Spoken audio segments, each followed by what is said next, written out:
చదువెందుకు చదువెందుకు చదువెందుకురా, నలుగురిలో దీపమై వెలిగేందుకురా, రాజకీయం రాజకీయం మనకెందుకురా, న్యాయానికి ప్రాణంగా నిలిచేందుకురా.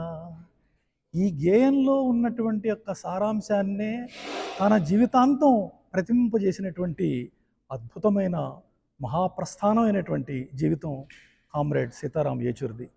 మొట్టమొదటి నుండే అధ్యయనం పోరాటం అనేటువంటి నినాదాన్ని అనుసరించే జవహర్లాల్ నెహ్రూ యూనివర్సిటీలో విద్యార్థి సంఘ నాయకుడిగా, అదేవిధంగా విద్యార్థి సంఘ నాయకుడిగా ఉంటూ దేశ పరిస్థితులను, సమాజంలో జరుగుతున్నటువంటి యొక్క విశేషాలను వాటన్నిటిని ప్రశ్నించి తన యొక్క రాజకీయ ప్రస్థానాన్ని కొనసాగించిన ఒక గొప్ప మేధావి అయినటువంటి నాయకుడు, రాజకీయ నాయకుడిగా ఉండటం ఒకటి, కానీ జరుగుతున్నటువంటి పరిస్థితులు, కొనసాగుతున్నటువంటి ప్రపంచ పరిస్థితులకు అనుగుణంగా తన సిద్ధాంతాలను కొంత మార్పు చేసుకొని వాటికి అనుగుణంగా అందరినీ కూడా ఒక్క తాటిపై తీసుకువచ్చి మిత్రులను చేసుకొని గమ్యాన్ని చేరుకునేటువంటి యొక్క ఒక గొప్ప మహానాయకుడు సీతారాం యేచూరి.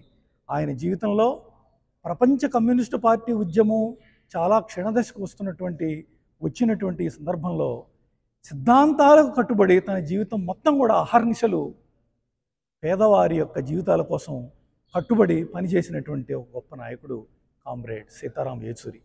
ఇటువంటి సందర్భంలోనే, ఇటువంటి గడ్డు పరిస్థితుల్లోనే మనం ఆయన యొక్క జీవితాన్ని మరొక్కమారు స్మరణకు తెచ్చుకోవాల్సిన అవసరం ఉంది. కాబట్టే విశేషమైనటువంటి అశేష ప్రజానీకం డల్లాస్ నగరంలో వామపక్ష ఉద్యమాలకి, తర్వాత ప్రజాతంత్ర ఉద్యమాలకి, లౌకిక వాదానికి మద్దతు తెలియజేస్తూ ఈరోజు చాలామంది వచ్చి వాళ్ళ ప్రసంగాలని, గేయాలను కూడా వారు వినిపిస్తూ జయప్రదంగా ఈ సభని నిర్వహించారు. అద్భుతమైనటువంటి విశేషం. ధన్యవాదాలు.